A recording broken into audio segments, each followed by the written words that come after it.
What you know about rolling down in the Đan trường bộ ngược. Chân luôn. Đầu anh như đầu buổi cuốn rẻ ấy anh Cánh ơi. Địt mẹ ai à? Địt mẹ con lợn này luôn ấy. Địt con mẹ mày điên rồi ấy. Địt mẹ thích ai đi nào? Thích con chó ở đâu bố giết cả nhà luôn. Địt mẹ nhà mày luôn này. Mày muốn chết không? Địt con mẹ nhà mày chứ. Mọi người đang khen bố mày tóc như lông lồn, mày bảo là tóc như đầu buổi con rẻ. Địt mẹ mày bảo là tóc như lông lồn như địt mẹ bảo tóc đầu buổi con rẻ. Đúng không? Mọi người đang khen bố mày tóc như lông lồn, mày bảo là bố tóc đầu buổi con rẻ. Địt con mẹ nhà mày. Địt mẹ giết cả nhà luôn. Cái địt mẹ Chó này. Con chó gì quên mẹ rồi, con chó đực đen thì mẹ giết cả nhà nước đen. Xem vừa ở đâu nào. Trận chiến là check IP nhá. Không phải cái hứa mà không giết con chó này nó băm cái ú lồn như là thế nào. con đi vào lội mày đâu để ra mày đúng không? Để là thằng bố mẹ mày đúng không? Chó là tên cái em ạ. Nó giả danh anh mà chết con chó cái cho anh. Mẹ tên cái em ạ. Mẹ con chó cái đấy. Mẹ mày con này cái này fake luôn. Địt mẹ con Trần Thanh Tài luôn. Địt mẹ không xin đối 7 nhá. Con chó không xin đối 7 nhá. Mẹ mày bảnh hứa lên mấy cả nhà luôn. Con chó không xin đối 7 nhá. Hứa địt con mẹ mày thối đấy. Ú mày. Móm gì mấy tháng đánh răng. Con mẹ thì mày luôn. Mẹ bảnh hứa nhá. Bảnh mà không trừ con chó Trần Thanh Tài nhá. Con Trần Thanh Tài.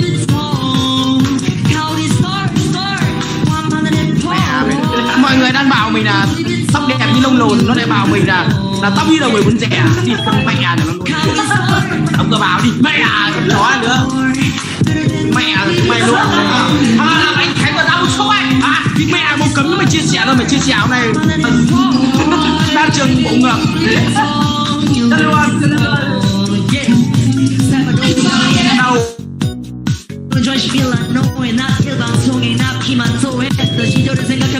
này luôn ấy. Thì cái mày mày điên rồi ấy. Thì mẹ thích ai đi nào? Thích con chó này đâu bố giết cả nhà luôn. Địt mẹ nhà mày luôn này.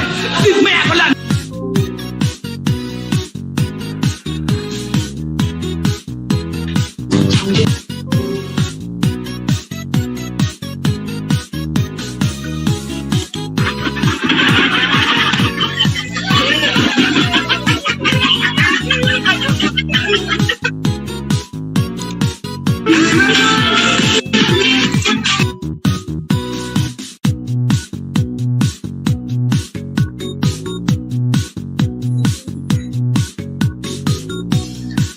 We will start shortly. Mày nó con cặp gì vậy? Anh có biết thực là trí đó. Má là con cặp gì vậy?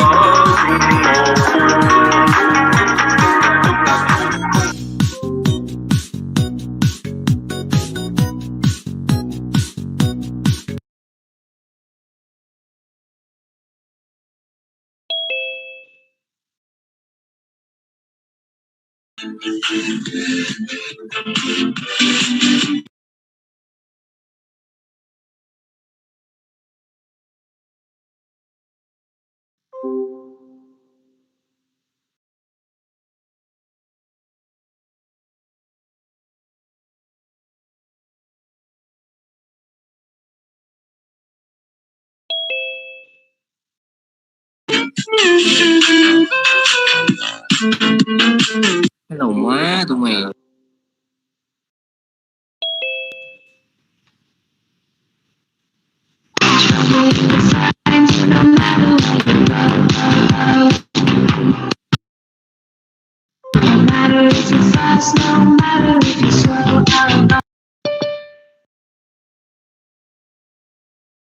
I'd rather cry in the one designed to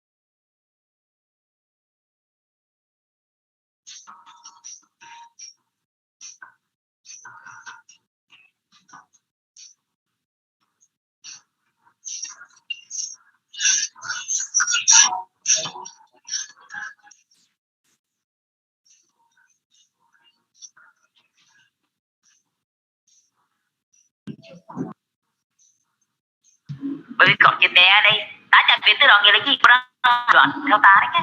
Ta biết cái nói dần nghĩa là gì, nhưng mà ta phải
So, okay.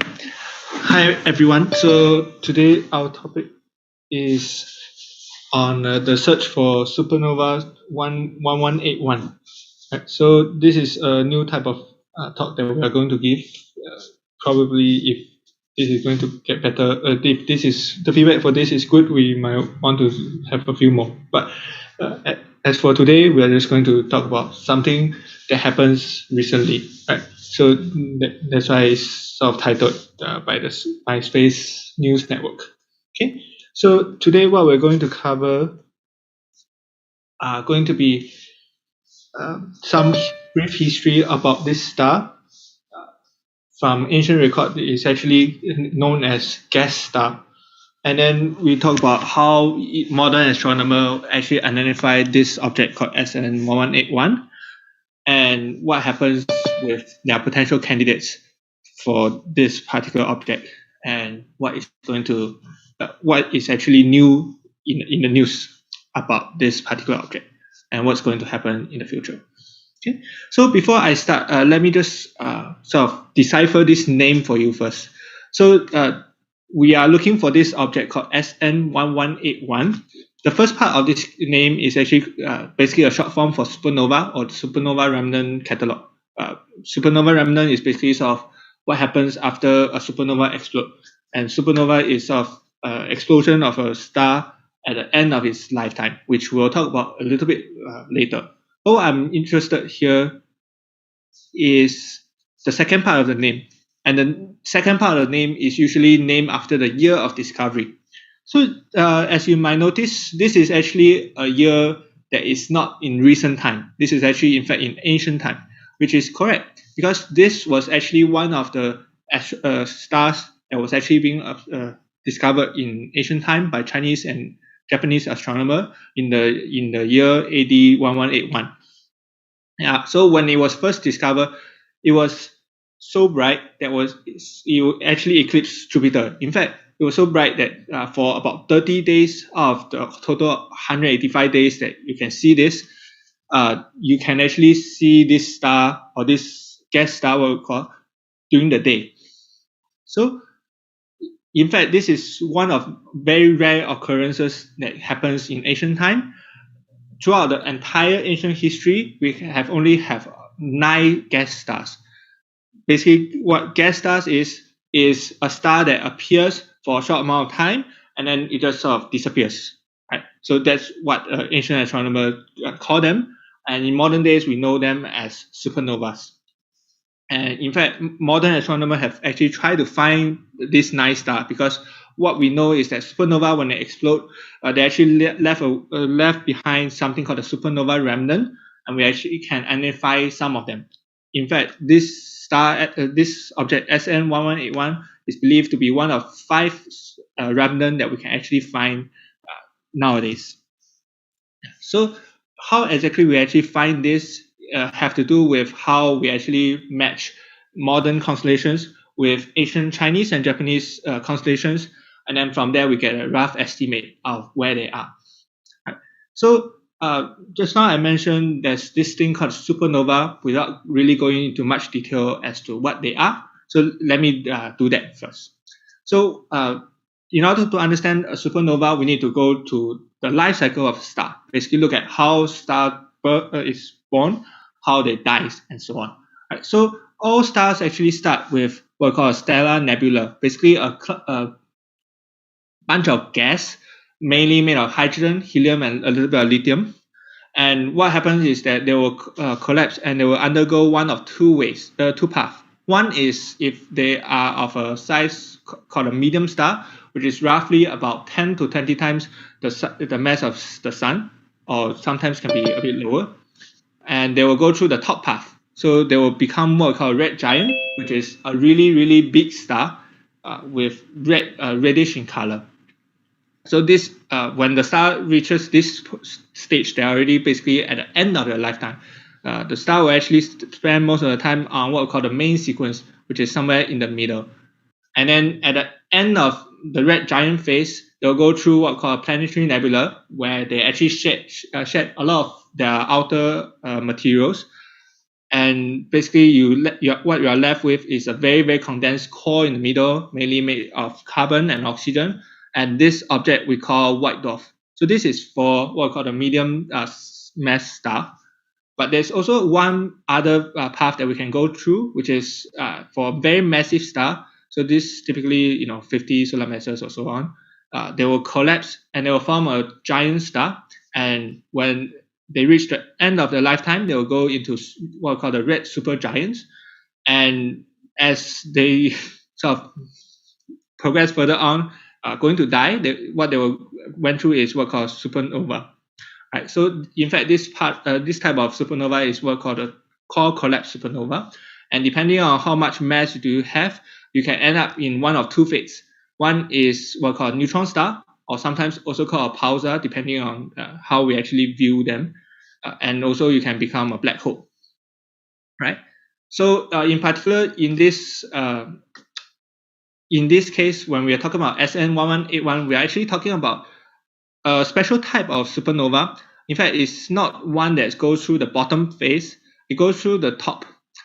So what happens is that when the star dies into a white dwarf, which is a very, very condensed star, typically the size of planet usually, what they can undergo is that they can sort of merge with another star, or they can get extra material from somewhere else, and they can also go supernova.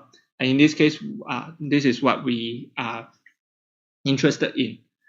So when a star goes supernova, whether is it a core collapse supernova in the bottom path, or type 1a supernova, which is what you get from going through the top path, you will have this star that usually quite dim. You may not even be able to see them. But during a supernova, they will become so bright that they can even be brighter than entire galaxies. And in the case of SN1181, as we've seen earlier on, it can actually become so bright that you can see during the day. And you can, in fact, see for about 185 days during the night as well. Yeah. So usually what happens for either type of supernova is that you can left with remnant. So on the bottom here, this picture that you see, this is actually another supernova, a very famous supernova that go through a similar fate. In fact, this is also discovered by ancient astronomer in the year 1084. It is called M1 or Crab Nebula. So what you see here is sort of the dead body of the dead star. Right, so you can see there's many different colors, and that's typical of a supernova or supernova remnant.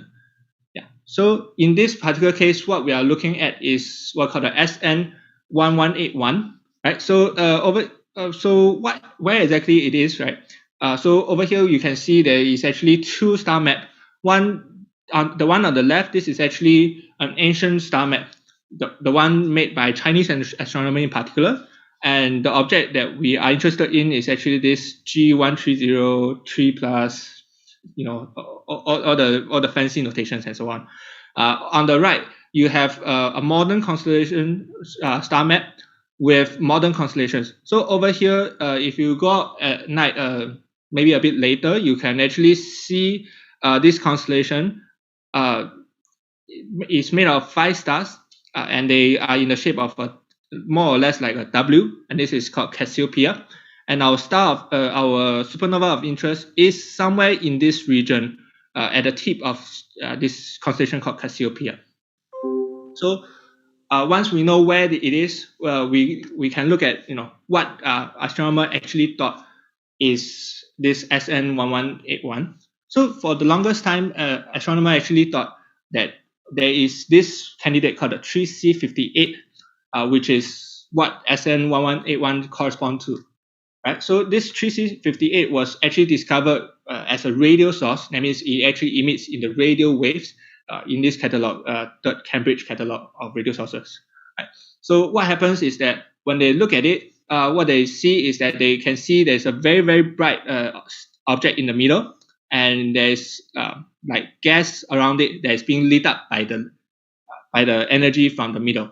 So over here, what you see, this is actually in false colors. So that means not real color that you will see if you look into the sky. They're sort of colored in such a way that for us to see better, because they are mainly in the radio region. Okay, so what happens is that in the middle, you are left with a very, very powerful star called Neutron Star, and they will actually emit irradiation to light up everything else on the outside, and they will then re-emit in the radio wave. So a neutron star is a very, very dense star that have the typical density of 10 to the 17 kg per cubic meter. So to put it into perspective, this is equivalent to basically, let's say I put the entire Earth into an area about 100 meter cube. So it's very, very condensed type of matter. In fact, it is so condensed that it is basically the most condensed thing that we can find in the entire universe. Yeah. So I mentioned this thing called neutron star. So let's sort of elaborate a little bit more and explain to you what this thing really is. So these are actually, as you can see earlier on when I talked about the life cycle, this is actually one of the dead stars that we can get from a very massive star. And typically, a neutron star have a mass of 2 to 3 times the mass of the sun, and it only have a radius of a few kilometers. But what is prominent of this type of object is that they actually emit very strongly in a part of the a part of the electromagnetic spectrum, basically light, in this part of the spectrum called the X-ray, and we can actually observe this. So if we can observe the X-ray that it emits, is usually called a pulsar. And why is it called that? It's because the reason for them to emit X-ray is because there is actually very strong magnetic field around this entire star. And just like our northern light on Earth, what happens is that it actually causes charged particles, basically your protons and your maybe perhaps electrons, to follow the magnetic field to only hit the surface of the star in 2 points or close to 2 points. And these 2 points, in the case of a neutron star, will become so hot that it actually start to emit light in the form of X-ray.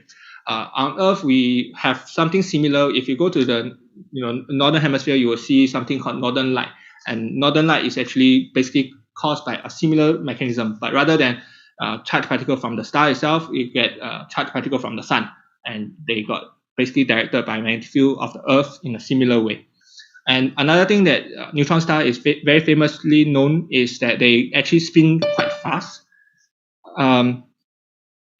In the case of 3C58, the one that we are interested in here, actually spin about 15 times per second. For very fast, these are already considered kind of slower ones. For very fast one, that you can even spin a bit faster. But what's interesting about this spin, as well as the star in general itself, is that the spin will actually slowly slow down basically due to something similar to your air resistance, right? Basically, it actually come into contact with the gas around it, and then it slowly slow down. And we actually know this process very well. In fact, this is one of the way that we can actually estimate the age of a neutron star. And there's also another way that we can estimate the age of the neutron star, which is that the neutron star on the surface of the star is really, really hot. In fact, it's, I think, 10 to the 9 kelvins, roughly. Yeah. So what happens is that very hot surface will actually also slowly cool down over time. And we also understand this process quite well. So we can actually also estimate the age of the neutron star quite well using this method. So what happened is that people actually do go and estimate the age. But what happened is that they realize something is wrong. Because if what they did was that they tried to estimate the age using the spinning rate of the star, like I mentioned earlier on, the spinning rate slowly decreases over time. And their best model for how old is the star from this slowing down of the spinning rate of the star is about 5,400 years. And worse still, there's another group of astronomers try to calculate from the cooling down of the neutron star, which, like I said again, is very well understood as to how the mechanism works. And they give a rough estimate of the age of about 25,000 years. So both of these are in contradiction with what we see, from ancient record, because we know that this star should explode in the year 1181, right? So this has actually puzzled astronomers for the longest time, because astronomers really do not understand, this should have only 800 years old, but how come, every estimate of the age give us so much longer time? And people actually propose different theory and so on. But in recent time, in fact, quite recently, I think about a month ago, people actually proposed that maybe, just maybe, that this 3C58 was the wrong thing that we are looking at. And what they do is that they say, okay, so according to ancient sources, the SN1181 is somewhere in this blue circle on the top diagram. So roughly about a 5-degree circle around there. And in this circle, they say, okay, so there is this supernova 3C58, right? But we also seem to discover this other supernova called PA30 from basically another catalog and so on. But so what if our supernova of interest wasn't 3C58? What happened if it was PA30? Is it possible? So what happened is that this group of astronomers go and measure the age of PA30, the other supernova that we see. And what they come back with is basically that they estimate the age from something called the expansion of the envelope. Basically, it's sort of the material that's being ejected during a supernova event. And what they estimate is that this supernova is about 1,000 years, which is actually really in very good agreement with what was being observed, right? Which is that it exploded in 1181, right? And so what this group of astronomers proposed is that why not we instead of attributing 3C58 as this possible candidate, why not we look at PA30? And this is what they did. And what they noticed is that this PA30 is of a type of supernova called a type 1A, which I have mentioned a little bit earlier on, which is an explosion of a dead star called a white dwarf. So as you can see on the bottom diagram here, okay, the animation just went. But basically what happens here is that the white dwarf is actually in what we call binary system. That means it is actually in orbiting around another star. And this other star can be any type of star. It can be a main sequence star. That means it's still in the sort of maybe less analogous to human lifetime. It's maybe in the 30s, 40s, that kind of thing. And then slowly over time, the star can start to die and it become a red giant. And what happens is that it actually lose control of some of its material on the very outside of the star, and the material on the outside will slowly get what we call accreted. That means being absorbed into the white dwarf. And when the white dwarf acquire a mass greater than something called the Chandrasekhar limit, which is about 1.4 times the mass of the Sun, you will have type 1a supernova.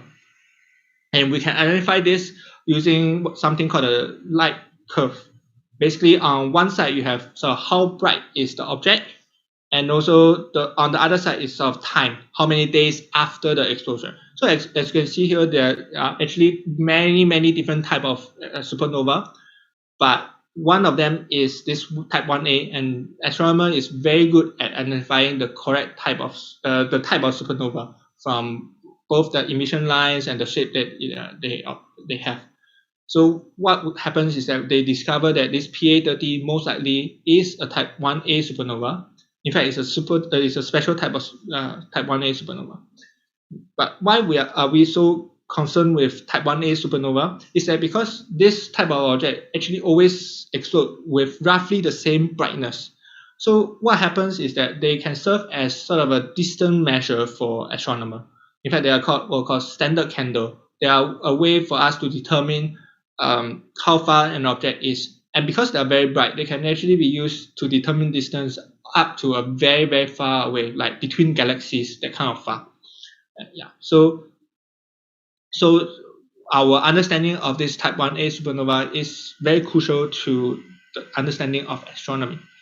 In particular, this PA30 is of very high interest recently, not only because it is being thought to be the candidate for SN1181, the supernova, but also because this is probably the second example of a special type of type 1a supernova called the type 1aX.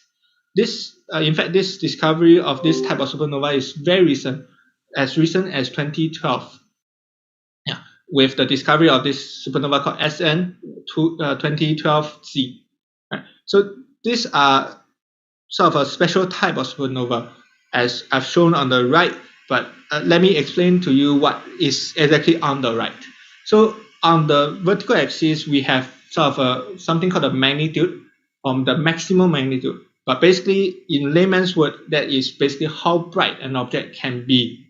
Right. So basically, remember just now we say that the supernova is sort of reach a maximum height. If you look at a light curve here, almost all of them will reach a very bright part very early on, and that's what's plotted on the vertical axis, the maximum brightness that they reach.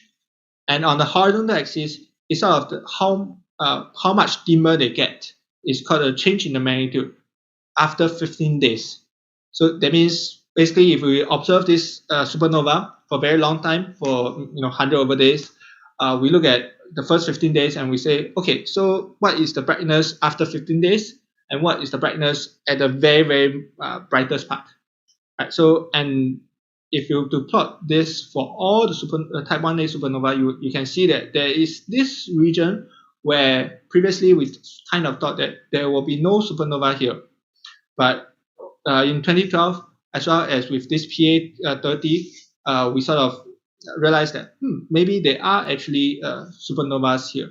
And people basically start to propose theories for how this can be. And the best theory we have right now is that the white dwarf will have a kind of a hydrogen shell on the outside, which it acquired from other stars. And this actually sort of slows down the explosion, the supernova process. And that's how you can end up with stars here. So basically, this new object that we have kind of discovered recently is of very high importance to astronomers, because if we understand how supernova type 1a supernova works, we can give a very accurate estimate on the distance of an object. Right? So that's why this was in the news. And with that, I've actually come to the end of my presentation. Any questions?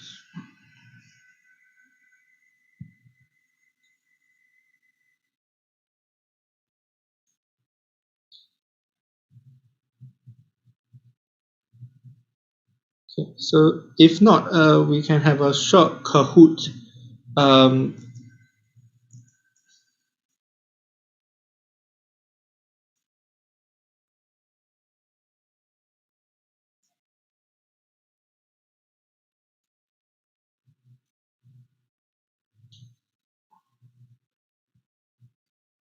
Okay. Can everyone see my screen?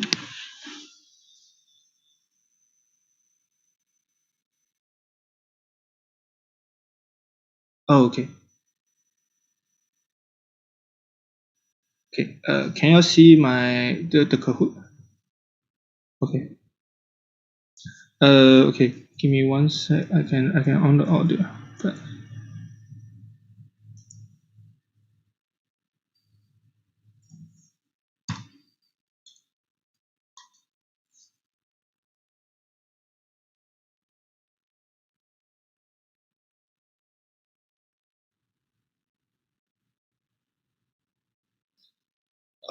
yeah, I know.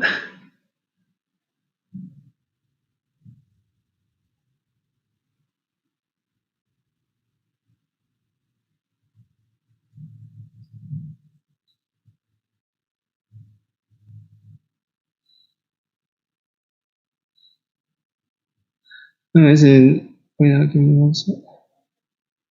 Maybe on the sound.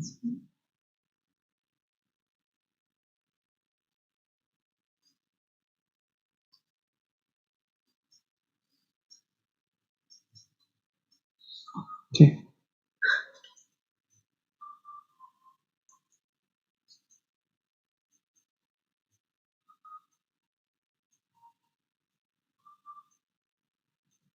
Okay.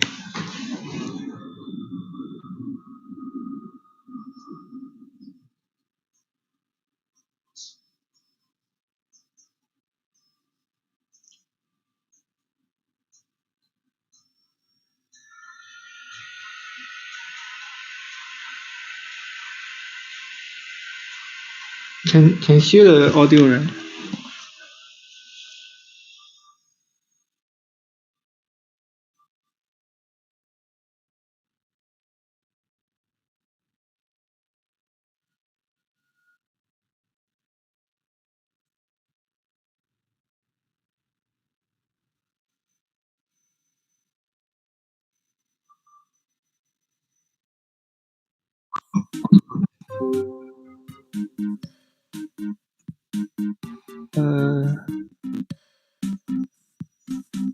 Is this better?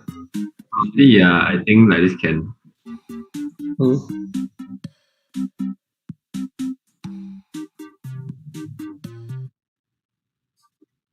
Oh yeah, I didn't on it very loud because my speaker not very good actually.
Are you saying something?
In order to fit into the 800 or so years, you have to have unusually high rate of cooling or high rate of expansion of gas. Can you still not hear me? Okay. Sorry. I think it's actually, yeah. Then for radio source, we do have radio telescopes on Earth as well as in space. So it's not. It's harder than visible light, but it's not absolutely impossible to get any data, right? So that's why compared to that, the other two is more accurate. Yeah. Because the other two, basically what happens is that they sort of assume that you have to be 800 years and then calculate the rate of cooling. And the rate of cooling and the rate of expansion of the gas would be very, very, very, very high. That is basically none of the model describes.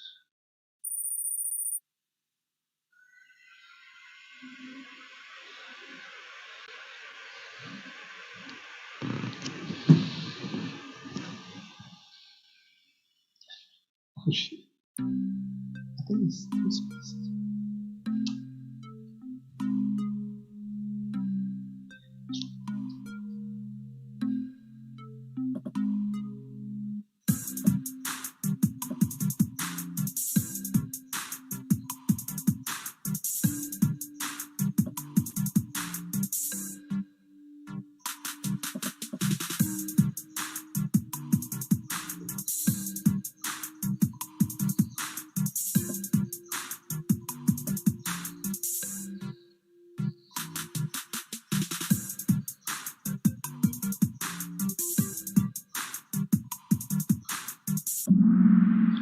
So basically the reason that we have to sort of give a 5-degree radius to the position of SN1181 is because ancient astronomers, they don't have our telescope, they don't have all the accurate instruments to measure degrees and so on. So their location can only be an estimate. So for blue, it is true that the star sort of moves slightly over a period of time, but generally for only about 800 years, the movement is very small. So this one doesn't really affect their location. The most important one is actually still that we cannot get a very accurate reading from the ancient astronomers themselves because they don't have very accurate readings.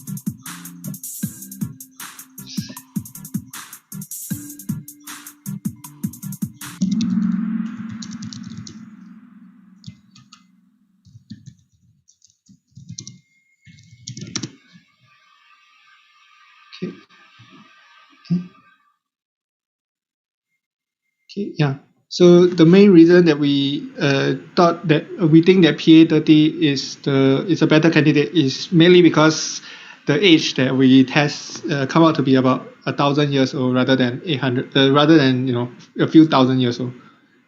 So congratulations to aha.